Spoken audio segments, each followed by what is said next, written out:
Tune in every day to Liquid Lunch. That is John DiDomenico, one of the country's foremost Donald Trump impersonators, and it happens to be his birthday today. So happy birthday, John DiDomenico, and congratulations. I understand this weekend he became engaged. So take it from me, a recently married man, married life isn't exactly what you may think it is. But I'm just kidding. I'm just kidding. It's better. Exactly. Exactly. All right, before we continue with our panel, I do want to mention, by the way, the last time I saw John DiDomenico was at Bobby Van's, Tim Collins' place, and he was remarking about what a finely run restaurant it was. Naturally. That's right.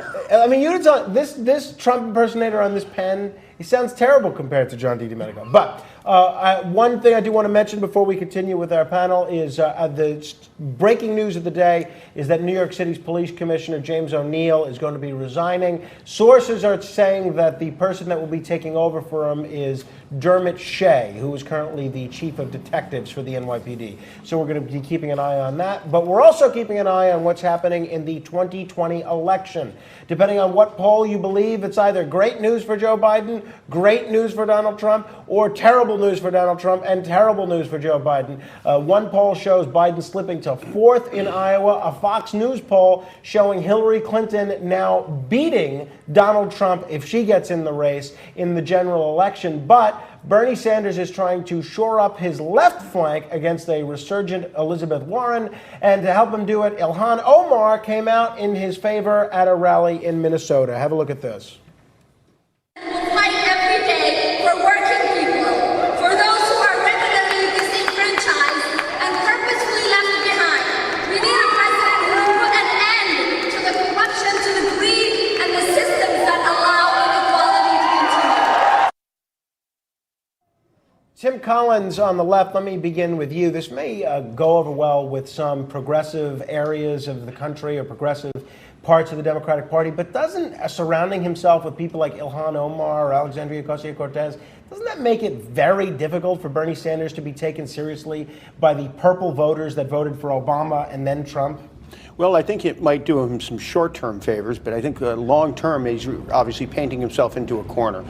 The reason that everyone is saying that Joe Biden is the electable one, as you would say, is because he's not doing that. He knows that in order to take this country back, there has to be independent and Republican voters, at least some sign-on by both of those groups.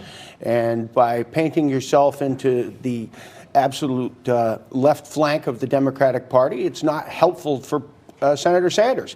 But he really doesn't have any other alternative. And I think that if he drags this on, he's only going to be a counterweight to Elizabeth Warren. Letitia, how do you think this plays out for Bernie Sanders?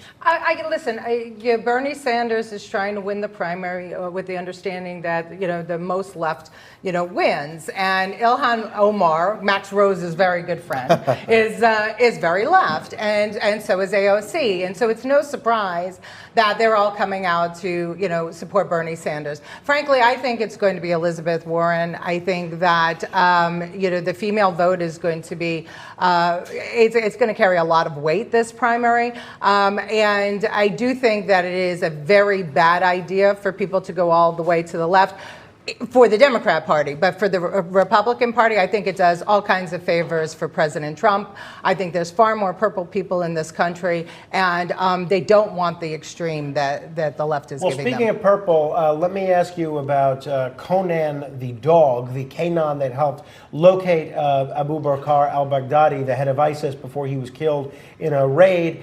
There's some calls for him to be given the Purple Heart, but we apparently don't give dogs the Purple Heart anymore. Haven't done it since the 40s. I think we all love dogs. Letitia, is this somebody, Conan the dog, worthy of a Purple Heart?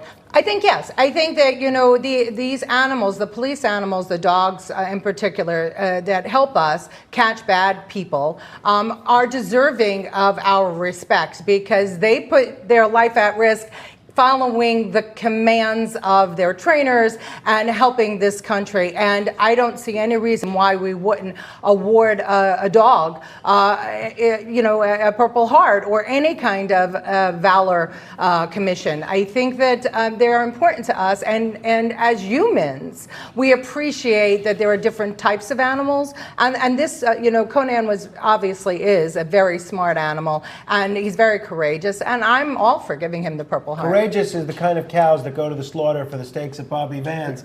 Tim, I'm thinking about this with the dogs. Where does this end? We're going to give a dog a Purple Heart, which kind of, to me, cheapens the value of a Purple Heart. Americans gave their blood and lives on battlefields for 250 years, and they get the Purple Heart when they do. Are we going to start giving it to the Dolphins?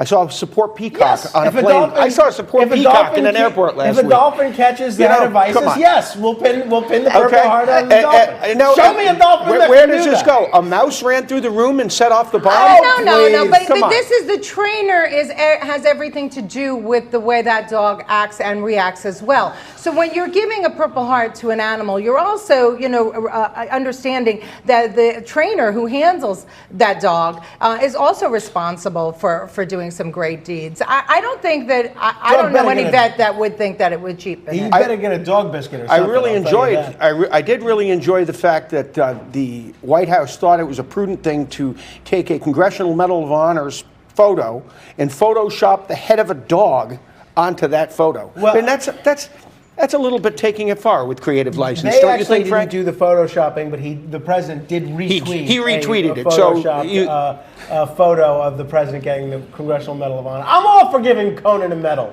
He said that's a good dog, if ever I've seen one. Give him Tim, Letitia, thank you. I hope we can do it again soon. Thank you. Thank you. When we return, John and I will bring you the latest on the breaking news coming out of Washington, around right here in New York, and around the world. Don't go anywhere. You're watching Liquid Lunch on Newsmax TV.